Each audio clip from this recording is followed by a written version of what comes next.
All right. All right. Uh, Hopefully the quality difference is noticeable in this. Yeah, we finally invested in some tools We're here. bringing you some new equipment. We have a microphone and a webcam, and we have some new screen recording equipment too. So we won't be stitching together multiple videos. Hopefully, less technical difficulties and a better product. That's what we're really striving for. Yeah, here we go. We're getting a step in the right direction, and yep. then we're gonna start. And then we'll go public. Yeah, we'll start short form content, guests, and then pivot to AI. We're gonna go fan public fiction, AI. Yeah. Oh yeah, pivot to AI. Yep. But welcome to our new and improved, I suppose, format. Cheers. We have some Bapples for this evening's session. That's right. Hopefully the lighting's not too bad, and if it is on this one, we'll make sure to have it blaring on this one. Well, let's just get into it. Should we go through recent watches? We're here on my letterbox right now. Sorry, I gotta make sure we're new to the webcam. Sorry, it's for ASMR. Well, yeah, ASMR. There you go. On my letterbox here. Let's look at my recent watches. I have some interesting ones. Hit all too. Yeah, I was gonna say exactly. There's more. This is it. Okay. Right? Yeah. Yes. Here we go. So last time, keep scrolling down. I think we can see where we left off, which is I don't know if you probably Inglourious Basterds. Inglourious Basterds, probably. I think it talks about the Naked Gun. Okay. So yeah, this would make sense because I think I saw this the day after we filmed. I know. I'm disappointed I haven't seen it yet. So I guess if we're just starting from the top, I really liked the drama. I really liked the turn it took, but I feel like a lot of people don't like it, and I can see why. You know what's funny is we don't want that. Revenge of the Nerds actor Donald Gibb. Donald Gibb. Well, R.I.P. Donald Gibb. We'll have never seen it. Check out his. Dude, how do you get this off? Dude, are you kidding me? What the hell is this? Switch to a new look. Discover widgets. Dude, what? Here, hit escape, maybe? We're keeping this in for sure. Yeah, this is insane. Wait, look at the bottom. What's up that isn't? This is discover. What's up? You must have hit a key or something. Yeah. Okay, there we go. Let's just get a task manager, but that's fine. Well, we're on now. Yeah. I really like the drama. Sorry, what were you gonna say? Oh, I was gonna say it's funny you've seen that. I keep telling you to watch Eddington, and I've heard people comparing the two of them as being like, I guess subject matter that's like more controversial. Yeah. It was funny. I saw it in theaters, and it was mostly a female crowd. And it starts out very kind of hits a lot of those notes that you would expect from maybe a more female-oriented movie. So I was like, I don't really know if it's going to be for me. But then kind of the turn it takes, I would say like it's kind of devilishly, I don't know, like delightful. Yeah. And it's got some really good imagery, that sort of thing. So I really liked it. He hasn't seen it yet, though, and I'd like for him to see it. I guess we can't really discuss it without me seeing it. Maybe we'll save a little bit of the conversation. I'll say this, though. So Christopher Borgli, that director, I've seen a lot of his... If you click on him, go into his stuff, because I've seen a lot of his short films, like that Softcore, and then look at that first movie he made, too, Drib. Well, he made Dream Scenario. That was the big A24 one. Drib? Interesting. Yeah, look at this. It's like a fake... stand-up comedian. Oh wow! Okay, I didn't realize it's. Yeah, I think it's fictionalized. It's like what's the term for that? Well, it says the true story. Yeah, like a yes, almost like a mockumentary, I guess you'd call it. But interesting. Yeah, it looks really interesting. You should check that one out. I mean, basically everything he's made, I've been interested in watching. Yeah. I haven't seen Sick of Myself as well, but I have seen I've seen all the short stuff that's on YouTube. This is in his native. Well, is he Swedish? I think he is Nordic, or what would you say, Norway? Because Oslo's. Oslo. You'd be, I guess Norwegian. Yeah. Nordic would just refer to the general. He is Nordic, but his nationality is Norwegian. Correct.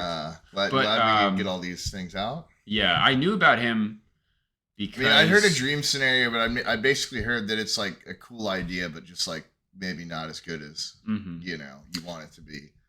Yeah, exactly. Like, it wasn't highly talked about. That being said, I mean, who knows? We might watch and really be a fan. Or what I've heard, the critique is people are like, it's a cool idea, but it would be like better as like a 30-minute short film rather than a full length. Right.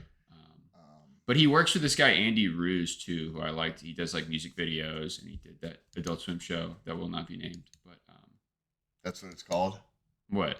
What Adult Swim show? It's World Peace. Okay, yes. But which is controversial to say the least. But I would say if you watch it, there's really cool music video aspects of that show as well. And so I think he's a cool director. He doesn't really do much anymore, but he produces a lot of that stuff, Christopher Borgley. Cool. And that's why I found out about him. Yeah. Oh yeah. I will want to see that very soon. I guess looking at some other stuff. Weirdly, I don't know why I've been on a big Clint kick. I've been watching a lot of Eastwood. So Perfect World is Eastwood. Yes, directed and starring. Though Kevin Costner is the main star of that. I don't know. That's kind of like one I've always heard is like pretty underrated. Mm-hmm. I thought it was fine. Pretty typical Clint Eastwood stuff. Laura Dern is in it, it's like the same year as Jurassic Park, so it's kind of interesting to see her in there acting along with Clint Eastwood. I don't think Kevin Costner's performance would age very well in this day and age. Why? He plays a bit of a slow person. I'm not sure how gracefully. It's pretty weird. Is it sort of like a Sling Blade type? Yeah. Yeah. Because he's like a southern like prisoner. He like escapes from like a chain gang or something, and, like kidnaps a boy, and they bond. Sounds like what's that movie? The Green Mile. In that book. I guess I haven't seen The Green Mile, but Does it take place in a prison? No, okay. It's him like he's an escapee. Oh wow! Like, yeah. And Eastwood's the cop. Yes.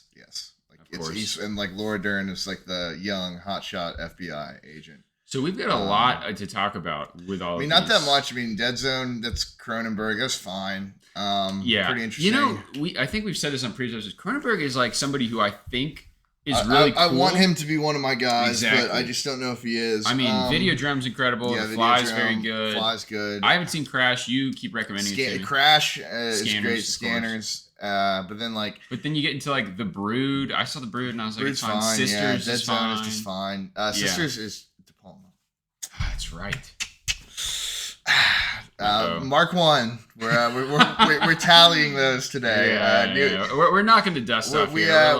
We got some new equipment, so we're gonna give you a better product, and that includes content wise.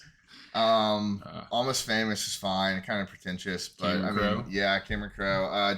Kate Hudson, just not my actress either. You know what's funny? I said that to you. That's like Boomer Slop. Yeah. Oh, for sure. I mean, yeah, that's like his whole thing. Yeah, like him and who's the director who made Dazed and Confused and Linklater. Yeah. They both give me that sort of like new age American like for sure cool dad stuff. Right. I don't know. It's not really for me. When you told me you were gonna watch Almost Famous, I literally was like, why? Honestly, I've been doing the thing about like I'll just try to like put on a movie because I'll overthink it too much and or I'll be like, do I want to watch something easy? And I was literally like walking my dog. I saw a poster of it in like someone's window, and I was like, I haven't seen that. I should watch that and just put it on. It's a long one, isn't it?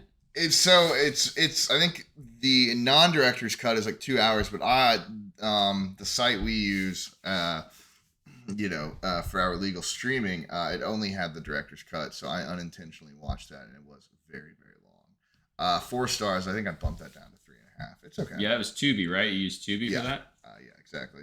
So it was actually 5 hours of ads. Yeah, I tried to watch The Wailing on Tubi, and I was like, which is an amazing movie, by the way. He hasn't seen it. Wailing's very good. But I remember like starting it and being like, oh, okay, I can't watch this. Yeah. The ad. I had to buy it on Amazon. I've seen a few, but not preferred. Now a movie we both watched. Well, that's what I was gonna say. So I guess we'll say there was one Thursday we were like, oh, maybe we'll watch something. Yeah, we have a couple things we've both seen. Yeah, and that's what happened. So you watched Serial Mom, and we'll talk about it later. I watched In Bruges, and then we both were like enjoyed the films so much. They're kind of like similar. Yeah, dark comedies. I love Serial Mom. I did too. Really, really good. It's like I don't like. I really like John Waters' sense of humor, but I don't love like the earlier movies. They're so rough. Like Multiple Maniacs is it's impressive, but it's kind of like impressive. You can tell they're flying from the. And I love B movies. I love low budget stuff, but those are like we could make a movie like on the same budget as like some of those. Well, I don't know about that. I don't mean the quality. I mean he literally made those for like thousands of dollars. Well, I mean, it's like the mariachi thing where it's like kind of inspiring to Right. people like us or Right. people watching Yeah. stuff like this. Where But people love his early stuff too. But I guess it's just so colorful. so to say, but like his later stuff like this, like yeah, this feels like a very like well made. It's film. like campy, but like yes, in the best way. but like but you could feel like the quality behind it too. Like it's really funny. I think. Yeah, let's break it down. Yeah, you give your rundown and I'll talk about it. I mean, Kathleen Turner rules. Yeah, everybody. Yeah, everybody great. gives a great performance, but Yeah. especially her. She's really funny, like serious, hot. I would say. And then Matthew Lillard, I think is a highlight too, as her like gore obsessed son. He watches Blood Feast, the Herschel Gordon Lewis movie, a lot. But yeah, I mean, she's a serial killer. It's very like it's very just John Waters. Like there's a scene I mentioned to him where she's like reading a bird spotting book, and then it's actually Helter Skelter with like Under the Cover, and that just seems like, John Waters like thought of that, and he's like, that's the movie right there. It's like like suburban mom that's actually obsessed with like death, and it is kind of we're talking about, and it does get into like I guess corporal punishment. Well, a direction I didn't expect it to take too, which is very kind of ahead of its time. Is like I guess the OJ trial was going on, so that might have been an effect on it, but it's like the celebrity she gains. Well, that's like, the Helter Skelter is sort of an homage to that. Yeah, that's true. That's true. It is. Them. It is like a it is a commentary on like the fame we give these the people. The suburban too. Like fascination, like what's hiding underneath. Right. Sort of like what Blue Velvet does too. Like yeah. Like yes, but then I think it's also like literally the last scene of the movie when it's like she's famous now. Yeah, and like exactly. So the Suzanne Summers like playing herself because she's gonna like play her in the show. I know. You know what's funny? Some people I follow like were like, this is not for me, and it's like I would just say it's for In Bruges as well. It's like these movies, if you just go into them, you don't take it too seriously. Yeah, it's like, how could you not love it? That's what I was saying too about like it's a very well made film. Like there's nothing it's like funny. It's nothing from like a technical aspect. Like it's well written. Like all the performances. Sam Waterston as her husband's really good too. It's really funny. I think it's cool too because it's like it's very 90s. Yes. And it's very like it's kind of out of its time in a sense. Like the campiness is supposed to be like that 50s like absolutely. Yes, but I don't think you should. It's not 90s in a sense that you ding it for that, right? Oh no, I meant that where I was like you can tell it's like John Waters after his like at this point I'm sure he's kind of beloved. He had made like Polyester and Pink Flamingos and everything. So he's just like having fun with it. Like I think Hairspray. Like, I mean, he made Hairspray. Of course. Like, how could I forget that? That's like and not Crybaby too, right? And that might have been the film he made right before this. Which we need to see that one because people really like that one. Yeah, Cecil B. Demented. I have that on disc. I'd like to watch that. That's another one of his kind of this period. But yeah, I mean Matthew Lillard. That's like early for him because this is like way before Scream, anything like that. So what about the movie that he took off with? Was that SL? This is before this. Okay. Before that too, I think. I mean, well, this is why we have the screen up, right? We need to let's take a look at our boy. He's Five Nights at Freddy's. Good for him, at least, Yeah, have you seen that video of him where he's like chasing that guy out of his house? I think so. It's so awesome. It's like snowy out, and somebody tried to break into his house, and I guess Lillard's kind of a big, tall guy, and he's like chasing him out in his underwear. This guy's like running away after breaking his house. And you can hear on like the Ring camera footage, like Matthew Lillard's like, I'm getting closer. That's funny. He's like kind of fuck that dude up. That's awesome. Gender swapped remake of She's All That. Interesting. I guess he's giving a little cameo in that. Well, he's sort of had his ups and downs. He's in Twin Peaks: The Return. Wow, that's awesome. Oh, that's right. No, he's kind of a big part of Twin Peaks: The Return. I mean, obviously he is Shaggy, so he's voicing a lot of Scooby Doo. Which is this? Did you do it earliest too? Okay. So this is in order. Yeah. Good for him. I mean, he did a lot of this stuff. Yeah. I want to look at. Let's take a side tangent on this one because I've never seen this one. But look at the cast. Matthew Lillard, Jamie Kennedy, Michael Cera. Yeah, and then I don't know who those people are. Frankie Muniz somewhere. Yes. Well, he's just like I think the joke Frankie Muniz keeps getting hurt or something. I've seen all of these, as embarrassing it is to say, but we're the right age. Yeah, this is so big when we're. But I mean, obviously, I haven't seen those like National Lampoon movies. But I mean, he wasn't in that much good stuff, though, right? I mean, he's great in Scooby Doo movies, obviously. Yeah. Some of these movies you look at and you're just like, I mean, they're so of the time. So he was in SLC Punk came even after 98. Scream. Okay, 96. So it really is Serial Mom, and then Ghoulies 3. Hackers. Wow, that's so interesting. Well, I'd love to talk to him about that and be like, how did you? That's like the first big thing you booked. Yeah, he's great in it. Maybe John Waters is a fan of Ghoulies 3. Click on that. Ghoulies Go to College. Oh hell yeah! This might be worth watching. Isn't Leonardo DiCaprio's first movie one of the Ghoulies? Or is it's like Brad Pitt. One of Brad Pitt's first movies is like some like. The Leo 2 is like, maybe it's not the Ghoulies. It's like one of the other ones. That's interesting. They're all knockoffs of Gremlins, right? Well, that's 90. When did Gremlins come out? 80s. Oh, okay. Cool. Well, anyways, back to Serial Mom. I was gonna say the thing too that's so funny about Serial Mom is the campy dialogue that's done so well. Yeah, but it's and then as it goes on and on, it just becomes more and more like absurd. Right. But it's like it's very well written. The scene when she's chasing down Matthew Lillard's friend because he never wears a seatbelt, and she gets and they go to that like punk club, and the band playing is called like I thought it said Caramel Lips. But I think it said Camel Lips. It's Camel Lips. The joke it's all girls. Yeah. And the joke is too. Yeah. It shows like a close of her like soloing, and she says the biggest camel. Yeah. It's like it's such a John Waters like. Or I mean the whole joke at the end of the movie too, where she kills the girl from the jury because she's wearing white after Labor Day. Mm-hmm. She's like, that's not true anymore. Fashion's changed, and she's like, no, it hasn't. Like she's like, yeah. Wait, and I love very John Waters. The joke. whole thing too is just. I mean, like we talked about, it's like the. Housewives. I mean, now look at today where it's like true crime. All of true crime podcasts. Yeah. It's like 80 to 90% female listeners. Mm-hmm. And I also love, as a personal note, because I have road rage very badly, as Bob will tell you.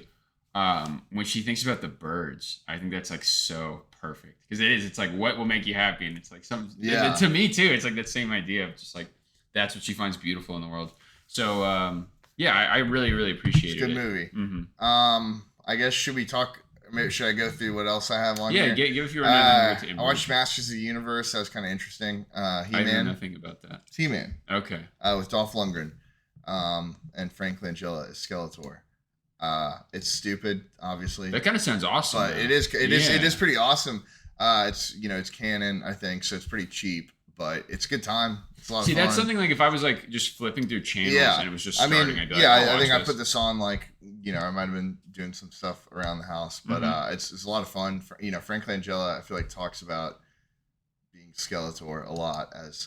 What is he after this? I don't know much of Frank Langella. Frank Langella. Is he the guy who's in? He's in Diary of a Mad Housewife. He's in Frost Nixon. That's right. Yes. He's Nixon. Yes. That guy. Okay. Yeah. He's Dracula. Good trashy fun. That's why. Right. And then a big switch up. And then massive switch up. Mike Lee's Secrets and Lies. Palme d'Or winner. Yes, what a fantastic and amazing. I mean, so emotional. Tearjerker. It is, but it's not. It's not a downer. I don't think. It's really good. I mean, it's about. I think anybody getting into it, it's a black woman who knows she's adopted, but her parents have died, and she seeks down her birth mother, and it is a working class white woman. So the black daughter is an optometrist, so it's kind of like clashing of two different worlds. Obviously, like the race aspect of it. Mm-hmm. Brenda Blethyn, excuse me, who plays the lead, is like incredibly good. It's very sad performance because she basically gives away her daughter without. She doesn't even know she had a daughter. She didn't even know that it was black. That her baby was black. She knew, she gave it up for adoption. So a lot of big emotional scenes, but it's really good. It's kind of like Mike Lee. All of his films sort of have. I mean, this is his biggest. I mean, I would say, Naked maybe. Naked but for sure. Yeah. Secrets and Lies, I think it's his most like critically acclaimed in a sense. Naked maybe the cult favorite. Yeah, I feel like Naked's a film when we watched I liked, but now I feel like I should watch it again. Secrets and Lies is just great though. I mean, like I said, it's so emotional. I even started tearing up a little bit, I'll admit, and I kind of was like, this is really gonna get to you. Like, I wasn't even like mad at myself for like crying And like it was more. I was like, oh, this is gonna get to you, and then it's like, yeah, this is good. Like this is Yeah, like, one of the more emotionally like yeah. evocative like films maybe ever made. Like, so I was like, oh, I think so it's effective. Great you know. acting, I imagine. Oh, yeah, incredible. Both Marion Jean Baptiste is the daughter. I think they're both nominated for Oscars for it. Like you said, it won the Palme d'Or. I think Francis Ford Coppola was the jury head that year, so he is the one that gave it. But yeah, it's great, and like I said, it's such an emotionally powerful film, but it's not like heavy. That if that makes sense, like you don't walk away from it being like you're not drained of emotion. Like it does. There are happy bits to it. Well, that's what I was gonna say because Naked. It's not bleak. It's not bleak. Very bleak. I think that's the best way to put it. Is it's not bleak, but it is very emotional. But yeah. I see like edits online of different films now, and the one for Naked is like so good because it starts and he asks, it's like him asking the girl like, "How old do you think I am?" She's like 40. He's like, "I'm 27," and then it's like the clip. And then I think the famous scene in this film is I think it's like 7 minutes uncut, where it's kind of the scene where she realizes that this girl is actually her daughter. It's the cover of the Criterion disc where they're sitting side by side at like a restaurant, and that's a masterful scene. It's like I said, I think it's like 7 minutes uncut of just of dialogue of her kind of working through the math of being like, oh wait, this is actually like my daughter, like finding out exactly because she, I mean, she's approached and she's like, oh, like she feels very lonely, obviously, like this woman, because she has a real daughter. Yes, she has a real daughter that has like thrown her out, hates her because she doesn't know her dad. So that's kind of like throwing her into it. Sounds so much like a Mike Lee movie. But it's so good, and that scene especially is so good because it's like she gives this woman the time of day because she's lonely and she feels for her, like she's searching for her mother, and she's like, well, I can't be your mother, but like, and then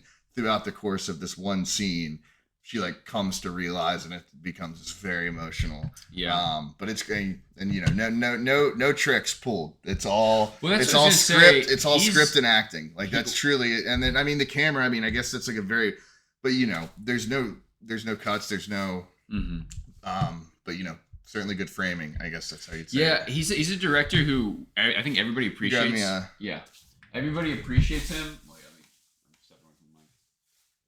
Everybody appreciates him as a very well versed director.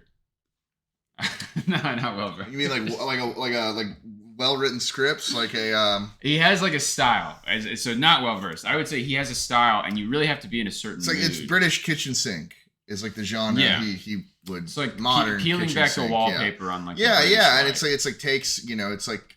He's looking at like I would say, but I wouldn't be like, I'm in a good mood. Like the same, like talking about Masters of the Universe and then this, like you could not be in a more different. I know. I didn't watch them on the same day, and I would say kind of the interesting thing about this movie too is like obviously, you would think it would kind of go more for like the race aspect of it, but that's really not like it. Kind of is more a character study in a sense, or like and more looking at kind of like.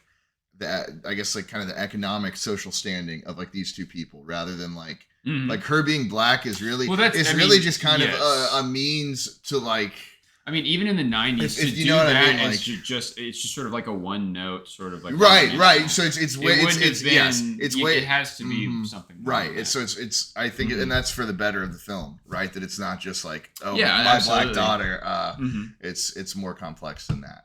But great film. I'd highly recommend it. Very cool. Yeah, a good wine. Though that's not what they. That doesn't mean the same thing over there. Wine is like when a girl's grinding on you at the disco. Like, can I get a wine?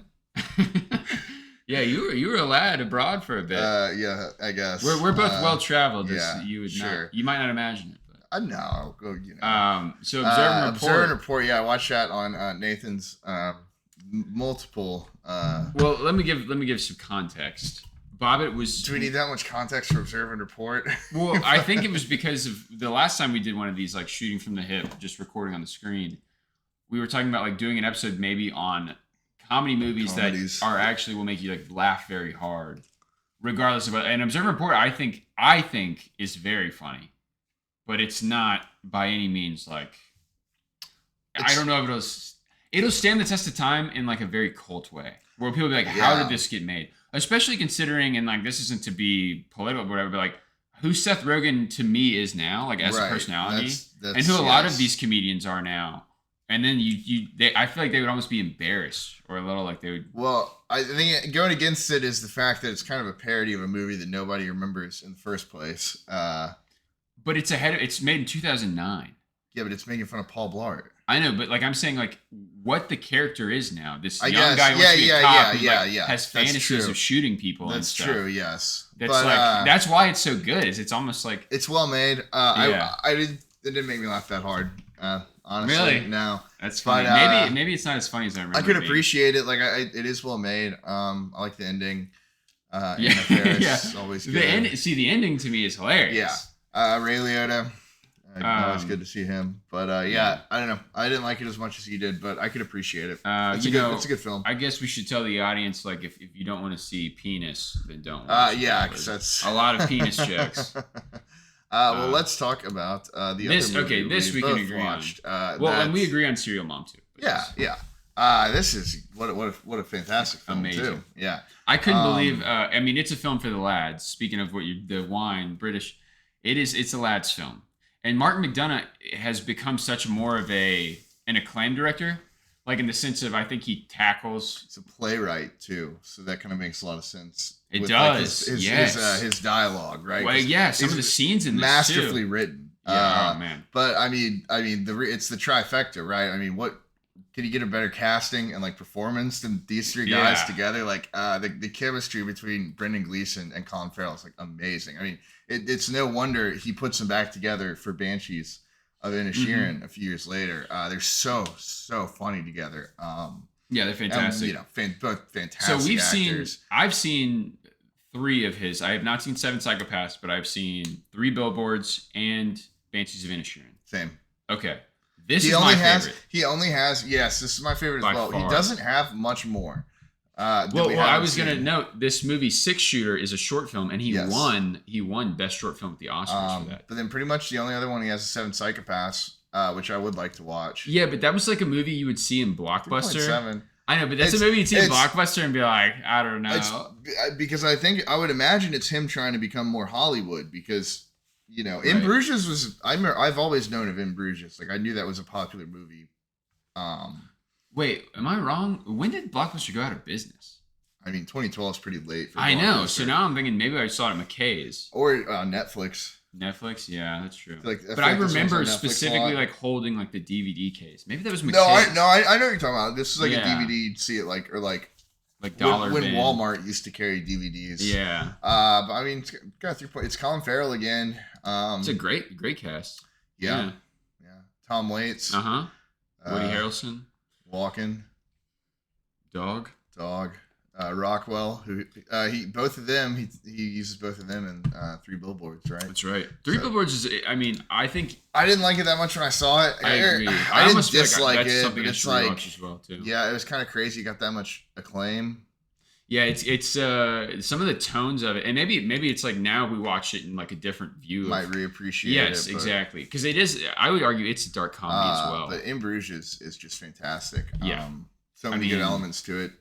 Like you said, the playwright. I mean, I think my review is literally just like I said. This is probably the best writing I've seen in like a crime film that's like supposed to be funny. It's yes. It is hilarious. I mean, the key, and it's a movie that shows you like comedy can be kind of the lowest comedy can be such an easy thing to do, but it can be such a hard thing to do well. Masterfully. Yes. Every situation, the darkest subject matter in this film is done with comedy. Yeah, and it's and I mean, and then scenes that are almost like just like on paper, this scene is just to make the plot move forward, and he still finds a way to like make them funny. To me, I said to Bob, the funniest scene to me is when they're buying guns from the arms dealer in Bruges. Yeah, it's just the dumbest. It's like the dumbest joke. It talks about the alcoves. The alcoves. Yeah, I think the funniest joke is that he I mean, the writing of this movie, it all is for a purpose because he mentions Ray Fiennes talks about he wants the dum dum bullets that make the heads explode, and he's specific, which is like kind of funny in its own right. Yeah. But then later, like at the end of the movie, it takes on a whole new meaning when he shoots the dwarf in the head on accident, and he's wearing the schoolboy outfit. So he thinks he's a kid. Is dwarf? Because I think in the film they say midget a lot, but I think he does say she corrects him, being like he prefers to be called a dwarf, which is weird. This is totally a tangent, but like, is that today? I think I called somebody a dwarf. Little offended. No, yeah, I think it's little people. Okay, which doesn't roll off the tongue quite as good, but I guess. I mean, dwarf is it's not as much of a magical dwarf term. is like literally taken from like Snow White, so I can see why they wouldn't want to be called that. That's true. But yeah, hilarious movie. Not very politically correct by any means. A lot of dark stuff in it, but I still think. I mean, anytime I meet like just. But I don't think it's like offensive. Like I mean, it's like. But he's like Colin Farrell, like will say something offensive, he gets like called out on it, like I know. So I don't know. I guess it depends. Incredible. I mean, it's Irish. It's very of that type of humor. The characters of the three men. Ray Fiennes, bring these Colin Farrell. Every character is like so well fleshed out. Like you know everything about that character. It made me think too. It's like British actors of a certain regard, I feel like they have to get their like iconic gangster role because like this makes me like Ray Fiennes makes me think of like Ben Kingsley and Sexy Beast, which we've just watched. I was going to say this would be like a perfect double feature pairing with Sexy Beast for sure. But yeah, fantastic. One I've been wanting to watch for a while. So I'm so glad. You have this idea in your head for movies that you keep getting recommended of like, what if I don't like it as much as everybody is.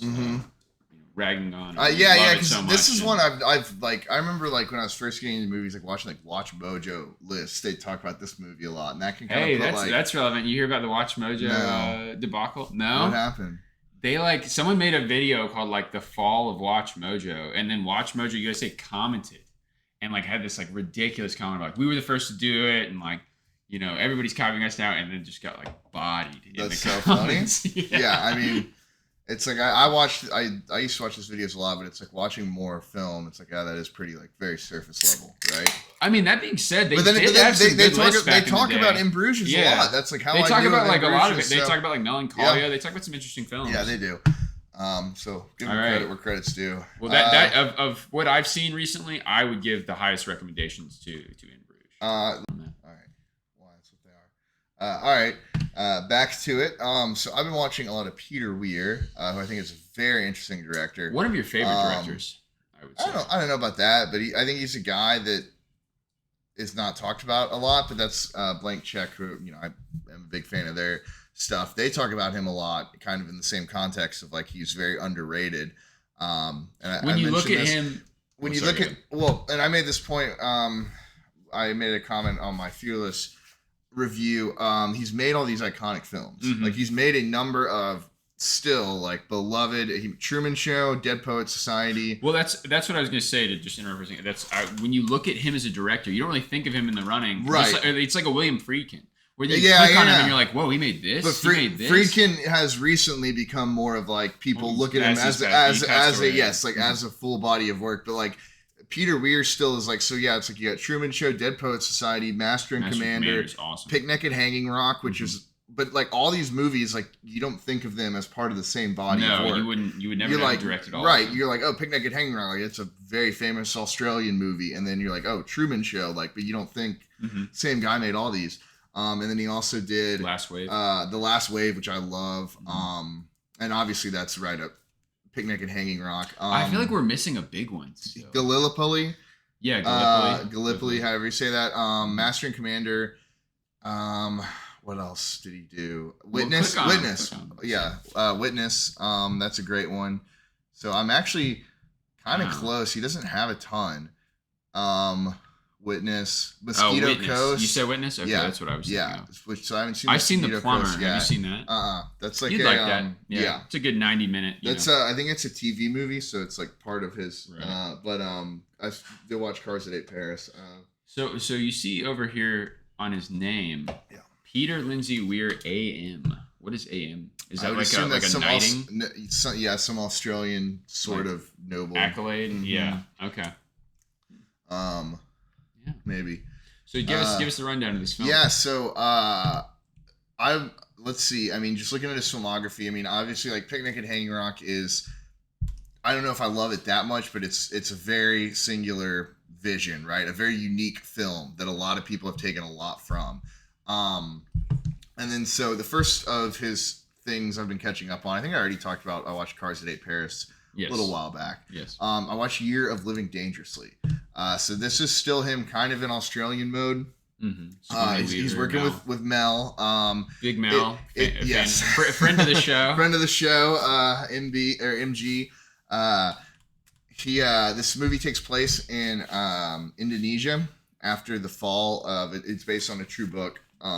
After the fall of this president, so it's all shot in like Vietnam, somewhere over there. I think the most interesting thing about it is this woman Linda Hunt, who you'll probably recognize, like this lady No. from you don't know who I'm talking about from like NCIS and like. She's No. really, really short. She always has the bob cut, the glasses. Think about like The Incredibles, like the lady that makes like the suit. Like that's like supposed to be her. Yes. So, okay. But this is like her breakout movie. She won an Oscar for it, and she is playing. Wow. She's playing a Chinese man. She's not playing a transgender person. Fantastic. She is playing just sort of a Mickey Rooney. Well, Mickey. I mean, here, look. Let's. This is what we have it up for. Let's look at it. Okay. But isn't that interesting? She's not playing like a woman playing a man. She's yeah. Speaking of that, you had this Backrooms movie. I hope it does well. I hope it's an interesting. The director's like 21. It's the guy who made the YouTube videos. Okay, yeah.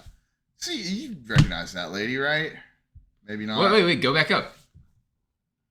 Billy Kwan. Yeah, the virtuous Chinese Australian dwarf. So there you go. They use dwarf. This is her in the movie. Whoa! I know, isn't that crazy? That's awesome. Yeah. Okay. So that was an interesting aspect of it. I mean, Peter Weir, I'm always game to watch his films, but so this wasn't even really on my radar. Yeah, I mean, it's underseen certainly. Mm-hmm. It's really good. Year 3.5. Mm-hmm. So but that's good. 3.5's good. Yeah, but it's not really good. Really good's like 4.5. Not as good as the other film I've just seen of his for the first time, which is Fearless, starring Jeff Bridges. Mm-hmm. I feel like one of the definitive plane crash movies. Mm-hmm. It's really fascinating. It's about him surviving a plane crash and kind of like thinking he can. Yeah, he's kind of. I know more about this one. Lost his sense of self. The plane crash sequences, I feel like, are the most famous parts of the movie. The beginning feels like this is the one movie I'd say you watch and you're like, oh yeah, this is the guy that made Picnic at Hanging Rock. Because the opening scene of this movie is Jeff Bridges like walking through a cornfield with a baby. Like that's the opening shot. And then like as it pans out, like you start to see like the plane wreckage and everything. But I thought it's so like mystical. And there's a scene in this movie too where he like gets on a highway that's under construction. So it's him like walking through downtown San Francisco on a completely empty highway. Like it's got scenes like that. It's very like haunting. I like that. Okay. So I would say this comes closest to kind of that Picnic at Hanging Rock vibe, but it's also, it's a very emotionally was powerful. it big when it came out? I think no, not success. Benicio. I mean, so I think Rosie Perez got nominated for an Oscar for it, so it had like some critical respect. I don't think it made a lot of money. Yeah, it doesn't. It's kind of 28,000 viewed, 100. I mean, it's so heavy. Rosie Perez, the whole thing with her in the movie is her son died in the accident, and it's like she came away changed from it, as did Jeff Bridges, but in the opposite way. Like, I think the whole thing is it's like she made her scared to do anything. Both kind of think they're dead, but one thinks he's in heaven and she thinks she's in hell. Like, it's kind of a way to put it. Yeah. Okay. And then John Turturro is a great character. He plays the therapist that the airline hires to pretty much follow Jeff Bridges around, like make sure that he's like mentally stable. Yeah, like, not won't sue. There's a great scene in it too where like because he just walks away from the accident, and they track him down. And Jeff Bridges obviously is fantastic. Yeah. On the Blank Check actor. episode, they're talking about they're like this may be like the best he's ever looked in a film. Really? Yeah. His look is awesome. I mean, it's just classic Jeff awesome. Bridges. Yeah, that's the best someone's ever looked at a film, right? But I mean, that's like saying a lot considering he is the dude. I mean, yes, but like, I mean, I was thinking, you know what's really funny about you watching this too? Multiple times. I mean, we'll talk about what I watched with Serpico instead, but I almost watched The Fisher King. Oh, is the like kind Fisher of King is another one. reference. I mean, that's 2 years before this. I mean, yeah, that's like the opening scene. I wonder if that. Wait, 2 years before this? Yeah, Fisher King came out 2 years before. I wonder this if that movie. like was kind of an inspiration. I mean, he plays an awesome character in The Fisher King too, though, because you know he's like the radio DJ. Mm-hmm. So he actually kind of has a similar look. He has the long hair, and I mean, you can kind of see the dude coming out a little bit, I guess. But a great scene is they finally track him down after he walks away, and he's like, you know, it's like the lady representing the airline. She's like, "We've got you booked on an Amtrak to get you home," and he's like, "Can you just put me on a plane?" And she's like, "Are you sure?" And like. And he's like, "Well, can you do first class?" And they're like, "Oh yeah," like, you know, they're like freaking out. They're like, "Yeah, okay." Like, and then he gets on first class, and next to him is John Turturro, and he's been planted by the airline. That's awesome. Like a therapist. That's such a great, and that's kind of the beginning of the film. Like, yeah, and he like, yeah, that's really good. He punches John Turturro in the face at one point.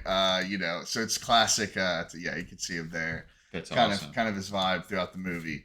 But then, yeah, like the stuff with Rosie Perez is like really emotional, like you know, a lot of crying and whatnot. But it's really. Did you good. cry for this movie? No, I didn't. I did not. It's rare. It's rare that I know shed tears in a film. Me too. That's why. I remember we watched Paris, Texas, and you said I didn't notice, but I was, you know. That's why Secrets and Lies caught me off guard. Let's look at this one though. Nick of Time. This is an interesting little one I watched. Dude, your and I's watch list is so okay. So literally, I was putting on a movie. I was having trouble falling asleep. I was gonna put on something, and this came up recommended on the website Flickster. Yeah, Tubi. Thank you. And I was like, "Is that Johnny Depp?" And it was, and I was like, okay, like it's like a John Grisham-esque thriller. Yeah. And I was thinking too, it's a big reason I watched it. I was like, I don't think I've ever seen Johnny Depp just play like a normal guy.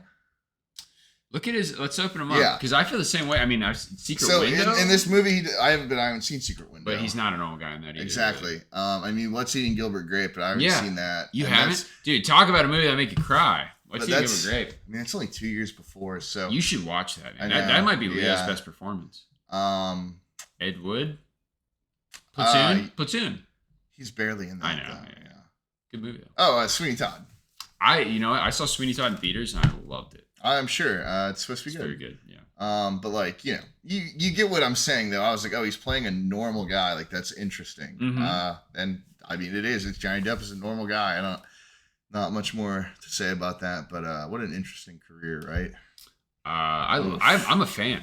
I'm a big fan. Yeah. Dude, Black Mass. Just getting Black Mass. He's made a lot of bad stuff too, though. The Lone Ranger, he's Tonto. Oh man, this one's a bit regrettable.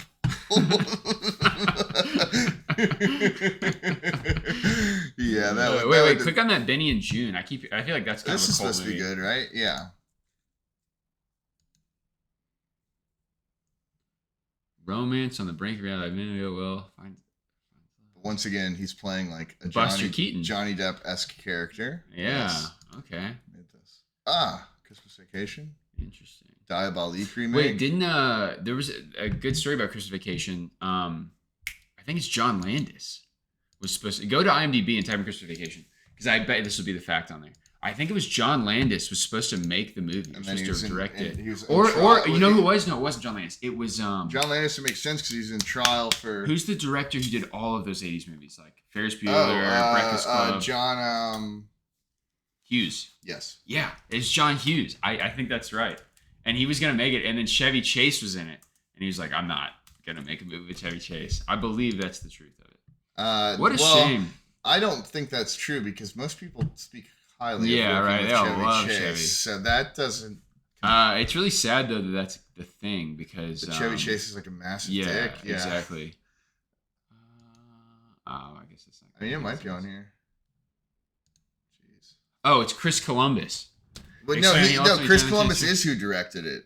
Chris Columbus also directed Home Alone and. Okay. Damn, I'm certain of what I said though. I'm almost. You might be right. That makes sense because Chris Columbus is a John Hughes like protege. Yeah. So that would. There we go. Or no, maybe Chris Columbus is the original director. Well, let's read this. Okay. So it's Chris Columbus.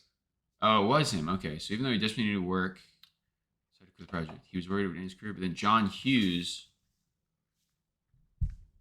let him direct Home Alone as a consolation. So then who directed this?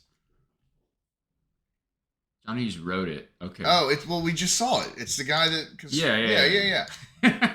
So, but Chris Columbus. Boy, we're really knocking the dust off this episode. Chris Columbus is the person you're thinking of, and so let's look at his stuff because he's made a lot of. He made Welcome to Morrowind. No, that's Zemeckis. That's Zemeckis. That's what I'm thinking of. He made first Harry Potter. Okay. The Help. I don't know if he directed that. Did he? Let's go to Letterboxd for this. Letterboxd is more. See, I mean, people use both, but I prefer Letterboxd. It depends on what you're looking for. That's true. But you're right. For this, it's probably easier. Yeah. And you've paid for premium, right? Yeah, I did. I should do that too. I like messing around. A one-time fee. Did you mess around like the titles and stuff? Some of them. The covers. Yeah. So he missed Outfire. Rent. I Love You, Beth Cooper. Okay. Adventures in Babysitting supposed to be good.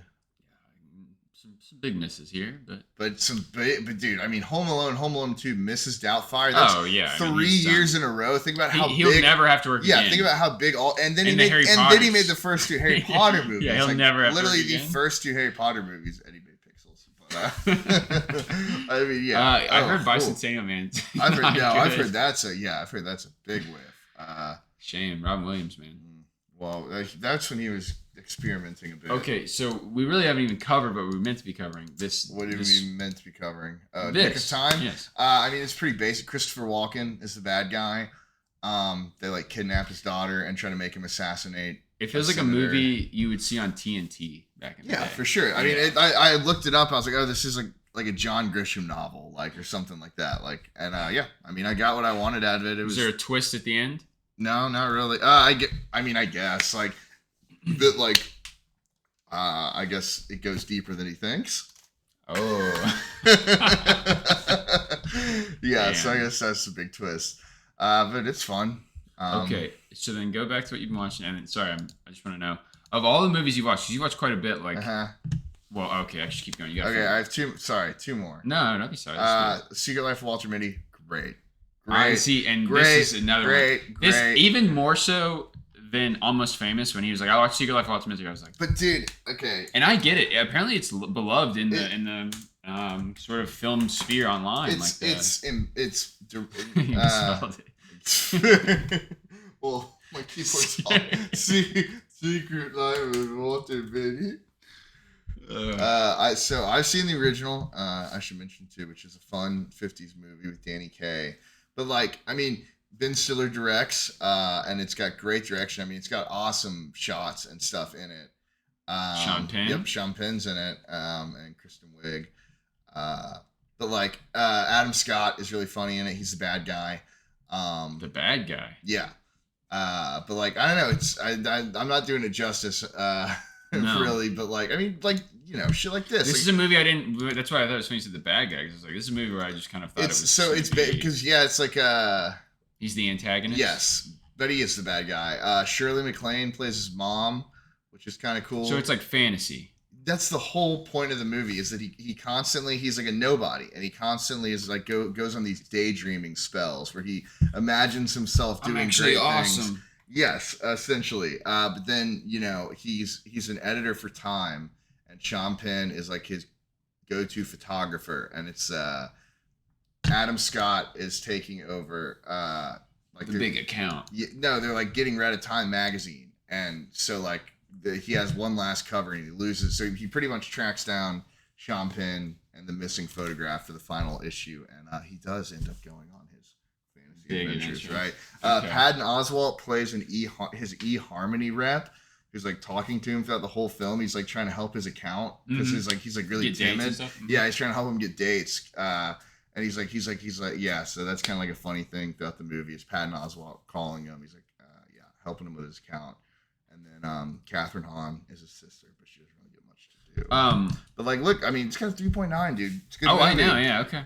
I just never in a million years be like, yep, that's what I'm watching. But maybe I'll watch with my wife. Yeah, it's a light movie. It's fun. It's enjoyable. Now this next one, Something a little bit less light. But can you tell me what these two movies have in um, common? A little bit of trivia for you. what do these movies have in common? Both remakes? No. I have no idea.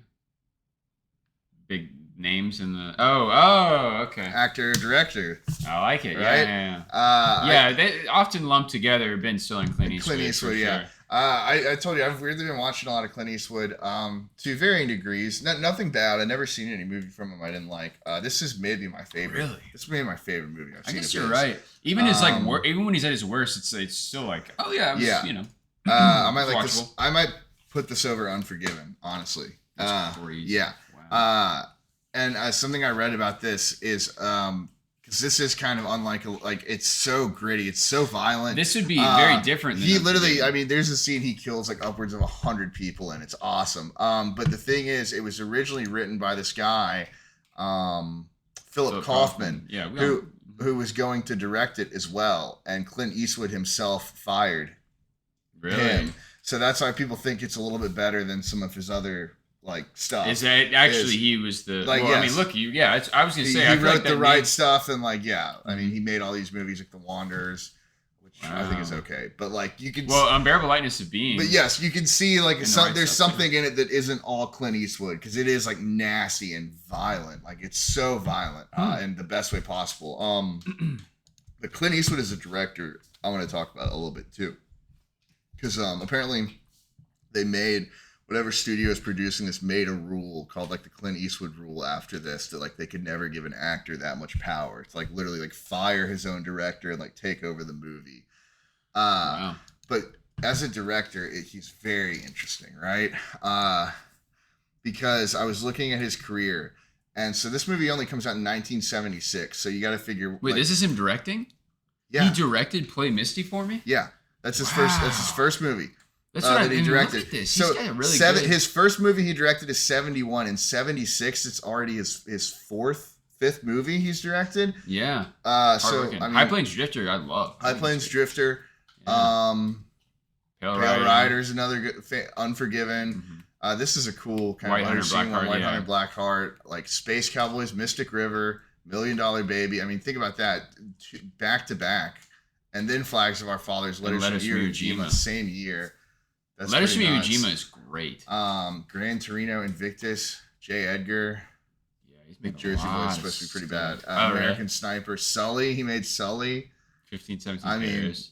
Yeah, he kind of a rough. He's hit or miss, but crazy though. Still, that yeah. He's also in half of these, if not more. And he's 100. Nah. He's almost. Go. Let's see what his age is. What do you think? Guess right now. I'm gonna guess 88. Oh, dude, I think 96. Really? Yeah. Born May 31st, 1930. So he is literally about to turn 96. Yeah. He's gonna turn 96 in a few days. Wow, so that's incredible. Good. I guess good. I've been watching him. Happy birthday. Yeah. He looks great. Yeah. I think. I don't know. I haven't seen him in a while. But Nice. what would you say is your favorite of his films? This Outlaw Josie Wells. Really? Okay, well, I'll put it high on my watch list. But I guess it's my favorite of films he's directed. I really like, obviously, his spaghetti westerns, but also Dirty Harry. Dirty Harry rules. He didn't direct that, but I mean, you gotta. But what a career, dude! Isn't this insane? And these are just his directed movies, and so also I mean, this is only 10 years after the Dollars trilogy. Just yeah. Wow, and to think too, he's directed so much. And in the meantime, he's always filming. That's what I'm saying. I mean, what a great. I mean, we talk about the actor director a little bit, but it just makes sense because if you're an actor and you love film and you can watch these masterful directors and how they do it, you can just take bits and pieces here and make your own style. I mean, yeah, exactly. So I mean, just what a career! It's crazy. Although we talked about that, how the first Dollars movie, For a Few Dollars More, I believe that's the film. Fistful. Fistful of Dollars. Yeah. I don't know why I said the first. Fistful of Dollars, which I actually watched not that long ago. Akira Kurosawa sued Sergio Leone for it. Yeah. Right. So it's funny that I'm saying like, oh, he's taking all these directing styles, but apparently it's like shot for shot. And then I think this is even missing. I think he originally became famous to get into the to get into the Dollars movies because he was on one of the Western shows, like in the 50s or late 50s. Yeah. He's going strong. He's number 9 on the top 500. Well, click on that. I know we're going way out of yeah. Well, this is what it's for. Yeah. Oh. All right. Maybe we can't. Maybe we can't see it. Yeah. Stat meter. Oh, whoa! Fidelity go. Yeah, I guess we can't look at it without. You know what? Letterboxd is better. That is interesting. Yeah. Cool. I mean, more I'd like to see from him, but yeah. Okay, it's so really that's everything you've watched recently. Go back to your list really quickly, and let's get. Well, first before we do, everything you've talked about, give us three that you'd be like, these are the ones. Secrets and Lies, easy. Yeah, of course. Secrets and Lies, Serial Mom, and Outlaw Jesse Wells. Okay, so you like Serial Mom more than In Bruges? No, that's true. I think I liked In Bruges. In Bruges is like we're not the first to talk. I mean, we're not the first to talk about any of these movies. Yeah, Serial Mom's got a following too. So I probably liked In Bruges better, but I don't know. No, I mean they're A and B. I mean I agree. We're splitting hairs here. Like let's just put a slot in for the comedy, and I'll say both. Those be the ones. Or I mean Fearless if you're in a mood for something like that, but it is. Or Walter Mitty if you're feeling whimsical. Yes, yeah, I would, yeah. All right, you want to look at what you've seen? Yeah, we can go over mine. I don't have nearly as much. I've been so freaking busy with other stuff. Well, not even. I'm lying. I've been addicted to playing Elden Ring. Yeah. Can't seem to beat it though. I'm close here. I'm in the DLC now. So,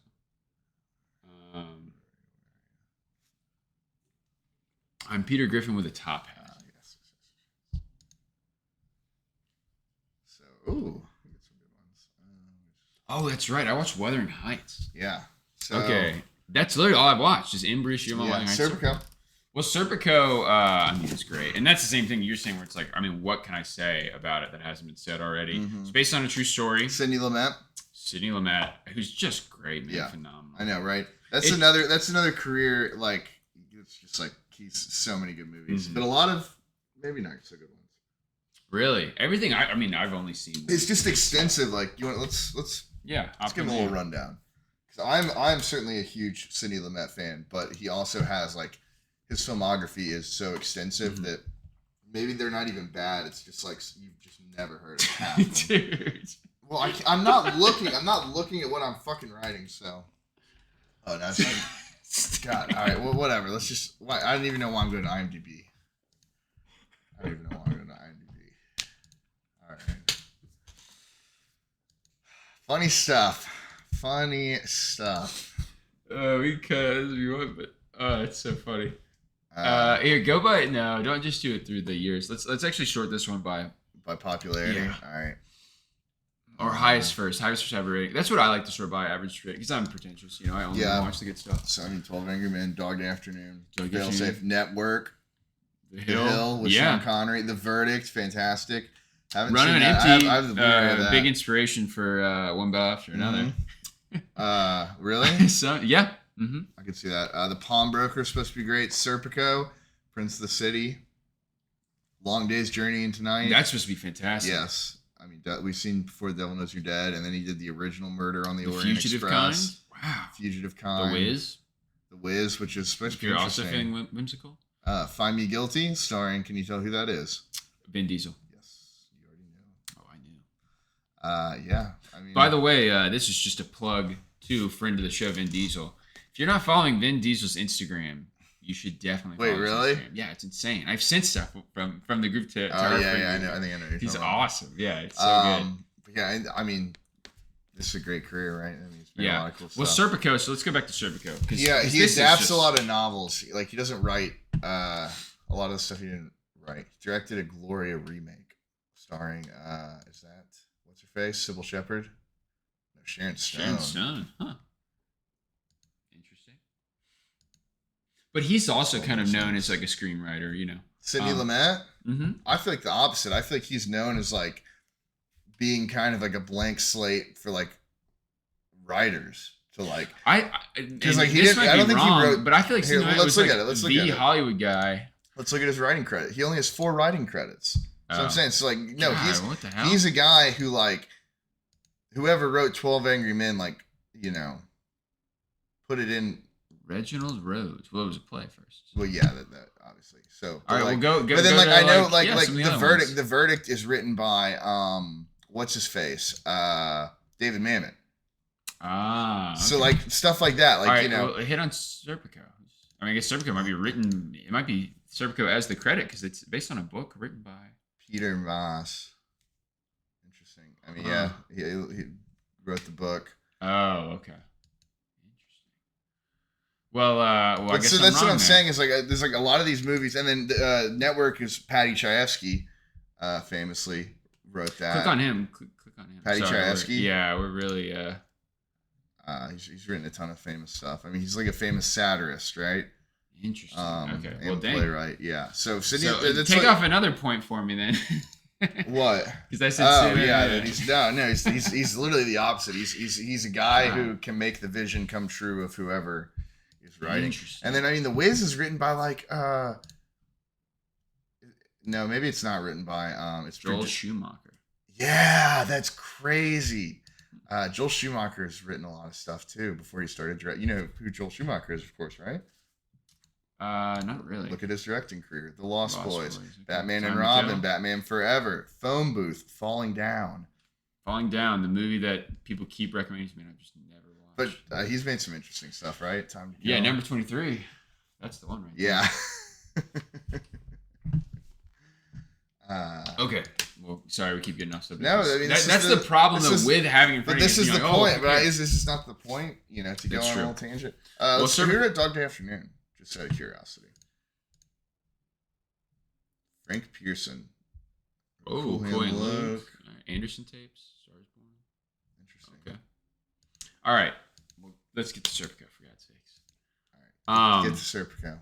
It's awesome. I mean, awesome, it's so. I don't know how much of it was kind of made like creative liberties. Yes, creative outlet. Yes, because I mean, Serpico, like the joke almost is like there'll be this really serious scene where he's like fighting with his love interest or something, and then there's cut to him and he's like wearing the most ridiculous outfits. I mean, they look cool on it. I guess for the time you would be like, oh, this is ridiculous, but now everybody would be like, that's stylish. He looks great in it. But then there's like a part where he's like introduced to his new partner, and he's like he has like a mouse in his hand. And he's like playing, and that's like the best thing. That's awesome. It just is like it's almost a sense of comedic relief of like he's the only clean cop in this whole dirty system, right. And he doesn't take the pay cut. He doesn't take money from like everybody else, and that so he makes all the other cops nervous. Mm-hmm. And it's one of those movies too where it starts. This is not giving anything away. It starts with he's been shot, and then he's got one guy on the phone. He's like. Everybody man the door. Like there's 6 cops who could have shot him, and then it goes back to like him graduating the police force and like his. Can you give us your 70s Pacino? Well, 70s Pacino is not. I mean your impression. I know. Well, that's what I'm gonna say. I thank you for saying that because I was gonna say the thing about Al Pacino is now everybody's always like, she's got a great ass. But 70s Pacino is like it's mousy. Entirely different. Yeah, like, yeah. Oh, I don't know. I don't want to pay. Like I don't know. It's Scarface. Scarface broke him. I know. That is literally the breaking point. Like everything past Scarface. This is almost like it's almost like a Scarecrow level where he's like kind of quiet at first and like like, and then as he builds up his rage, he's like crooked cops. He's like they want to kill me. Yeah, exactly. So, but yeah, he is that it's so interesting to think about his career in those parts of like right. It's like Godfather, this stuff, and then there's. You know what? Scarface and everything after. There needs to be a term, and maybe there isn't. I'm really rusty today, but there's a scene in this film where they go to a 70s party, and the way it's shot, where the camera's above, like I wish I could stand up, but then we're gonna get us it. But the camera's shot like almost on the second floor, and he's like the center of like a whole party going on, and like he's dancing. There's like something nostalgic's a bad word for it, but like in films, even like anything 70s or 60s for this matter, because The Swimmer kind of has this too. But Swimmer's a great film, and this is too. But even a bad film, if it has these scenes that are like so like of the era, that's what I mean. There needs to be like a term for what I'm talking about, because film lovers would know what I mean. Where it's just charming. Like you're just like, oh, it's so. Well, a lot of these 70s movies are kind of shaggy too. Like they'll take the time to just throw in like a party scene, which is awesome. Yeah, Diary of a Mad Housewife. Right. The party scene in that is incredible. Right. But I was thinking the camera work and what you're talking about. There's a scene in the Verdict that I think is so good, where it's like kind of like similar, like cameras on the second floor, big pan out of a courtroom, and like Paul Newman's there, and like as everybody comes in, like the camera stays on him, so he certainly, I guess that's maybe something he enjoys, like being able to do, like center focus in like a larger scene. He seems to be really good at that. I would say the master of the pan to me would have to be in Birth. Yeah, Birth. That's such an incredible where she's at the symphony. Yeah, that's awesome. True. That's true. So cool. That's great. Okay, so go back because there's one more movie I need to talk about, and I actually do have some thoughts on it. Wuthering Heights, and as you see, I gave it a 2.5. And well, that's okay. I mean, I don't want to look at my own comic, whatever. But the music videoification of movies. This movie is fucking insane because there are some shots. Excuse me. There are some shots in this film that are amazing. Get it out, buddy. The scene where Catherine goes to the new. Here, scroll down to the. I want to get the names right. I read this book too, and I hated this book when I read it in college. I don't know how to see the names on Crew. Yeah, go to Crew. No, I guess not. I don't know how to see it. Wow, so it's a different setup. That's what I'm saying here. Okay. Well, I just want to know who she marries because it's a different family. Yeah, that Stanley type is awesome. That's so good. Okay, and I'll give us their names. Perfect. Okay. Margot Robbie, she marries Edgar. Edgar and Isabella. Latif. Yes, and that's the other house, and it's a wealthy house that she marries. The family name I wish I could remember, but Heathcliff. Heathcliff is Jacob Elordi. No. Okay. So the story is, I guess I'll give you a rundown of the story.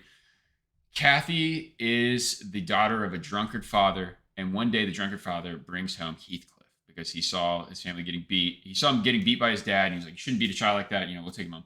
By the way, I have to note this: the book could not be more different than this movie. This movie is like fan fiction. Like it is like so sexual. Yeah, I think it's supposed to be that way. Yeah, it's supposed to be. So you have to appreciate. Like, I hope Emerald Fennell like continues to be able to make films because you got to appreciate her. Like, she's kind of a John Waters-esque. And can you go back to Letterboxd on this too? I'm sorry, I want to look at the cinematographer. Would you not disagree with that? That she's kind of John Waters-esque in like her kind of unapologetic approach to. Okay, yeah. See, this makes sense. Look at the cinematography. Some of the that shots supposed to look really good. Yes, I'd like to see that. So when she goes to that new house, Isabella is like, "I made a doll of you," and what's the term? Oh, I can't believe I'm thinking of it. It's like I want to say melt, but it's like the burn into like the fade or the like fade. Yes, but it's transition. Yes, but the way it's blended to then show like a shot of her putting the doll in the house, I was like, that's amazing. Yeah. So it's so funny watching this movie because I'm like, I'm really trying to go blank slate because I know a lot of people who I'm friends with like do not like this film, and I was like, oh, that's good. Like you're watching, you're like, well, that's pretty cool. That's creative. And then the next thing you're like, what the fuck? Like it's literally like Charlie XCX does the music, and it's literally like music videos. Like just in the movie, there's just like music. But videos. I guess you got to appreciate and like the use of montage, the unapologetic like approach to like Did you watch The Housemaid? No. Okay, so I've been watching a lot of these. The Wuthering Heights and The Housemaid both have montages of characters having sex. It is the weirdest. It's like so unsexual to me to do montages like that. It's just so. Why is that the new thing? I don't know. I don't mean to sound. It's not even prudish. It's just like it doesn't work. Does that make sense? Yeah. No, like it's just like all right, like don't hit me over the head. Like it just takes away from the film to me. And maybe that's just I'm a prude. I don't know, but I don't think I'm a prude. But you know what I mean. It just doesn't. You make more of a statement of how it's displayed. I don't know. It could be like especially with a love story like this, it's like you would think it should be intimate and beautiful. Like when a love scene is done well, it doesn't even have to be sexual. Like for God's sakes, I know I'm going off, but I had a lot of thoughts this week. Yeah. In the Mood for Love. In the Mood for Love is a perfect example of like the tension that's done with just the most minute, and then they do cut to like, oh, we're gonna have a montage of them like in these crazy places. It's like, Yeah. It's just cheesy. Yeah. Like it's just not. I mean, but that's her whole thing is kind of like. But I would argue, Promising Young Woman is done very well. Like Promising Young Woman is like a very well directed and well written movie. And then Saltburn, I mean, Saltburn for what it is. She does something very specific. So, like you said, you hope she gets to keep making movies because right. We may not love beautiful it. Beautiful sets. The movie looks really good. But I mean, think about that sentence alone. The movie looks really good. That's my compliment. Yeah, it's a bit. What does I say about the backhanded? Yeah. So, all right. Yeah, that's a good one. I mean, we could call it there. That's sure. An hour. And would I recommend those movies? Yes, I would recommend every movie I saw. In Bruges to Your Mom, Wuthering Heights, just because. I mean, you don't have to watch the whole thing, but you should see. If you're gonna watch it, I think you'll know if you want to see it or not. Too. Right? Yeah. Well, yeah. Let's call it then. That's all right. Good. Well, I hope you enjoyed a little bit of refinement of the format. Yeah. I'll get my notes correct. Yeah. We're going to do more of these now. We've got a full mic set up. We've got a camera. We have a better working system in place to where it's easier to record. So literally, it's like we could just maybe cut a few things sit down and I'll play it. That being said, we're not in the best state of mind. Like I'm rusty on movies and a little tired, but it'll get better with time. And maybe you'll see some more interesting content from us as well. Some different. We'll try to get some interesting things out there. Certainly. Absolutely. But, All right. Until next time. Thanks so much. Let's stop this. Okay.